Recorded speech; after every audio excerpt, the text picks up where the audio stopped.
د مصروف سړک په غاړه مازیګره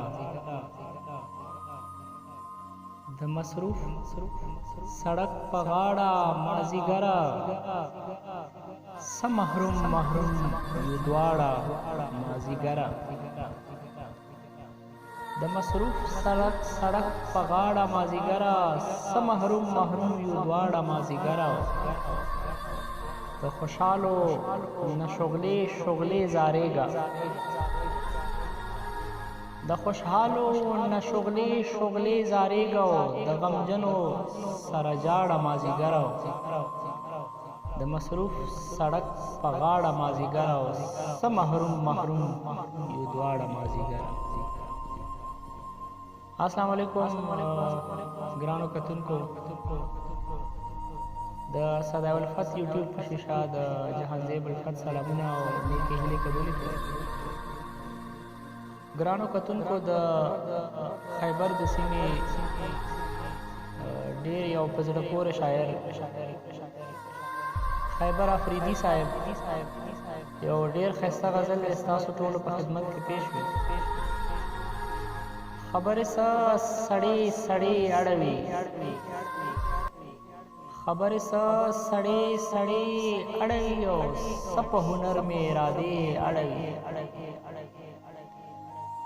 خبرې سړې اړوي او څه په هنر مې ارادې اړوي او هغه به خپله اوریاني غواړي بس، هغه به خپله اوریاني غواړي بس، څوک چې د چا ځنې پردې اړوي څه په هنر مې ارادې اړوي.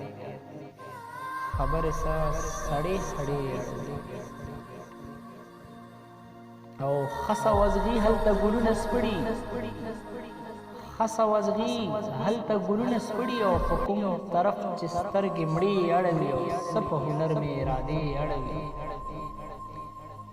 خبرې سړې اړوي. دا هدیره ده، دا د ستړیو ځای دی، دا هدیره ده، دا د ستړیو ځای دی او دلته بادشاه هم قافلې اړوي څه په هنر مې ارادې اړوي. خبرې سړې اړوي او ګوره خندا دې څنګه چارې کوي،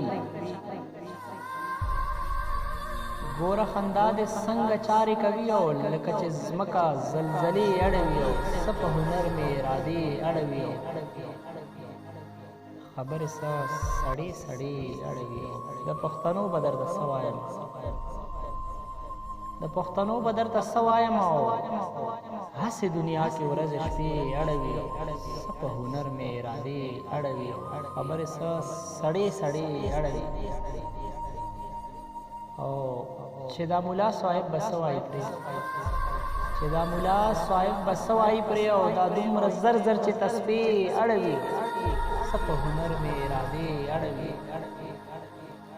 خبرې سړې اړوي او ته د خیبر نه ګوره نه سمېږي، ته د خیبر نه ګوره نه سمېږي او رقیبه خدای دې په بدې اړوي او څه په هنر مې ارادې اړوي. خبرې سړې اړوي چې دا ملا صاحب به څه وایي پرې، چې دا ملا صاحب به څه وایي پرې او دا دومره زر چې تسبیح اړوي او دا هدیره دا ستړیو ځای دی، دا هدیره دا ستړیو ځای دی او دلته بادشاه هم قافلې اړوي څه په هنر مې ارادې اړوي. خبرې سړې اړوي څه په هنر مې ارادې اړوي. مننه ګرانو کتونکو، د خدای پامان.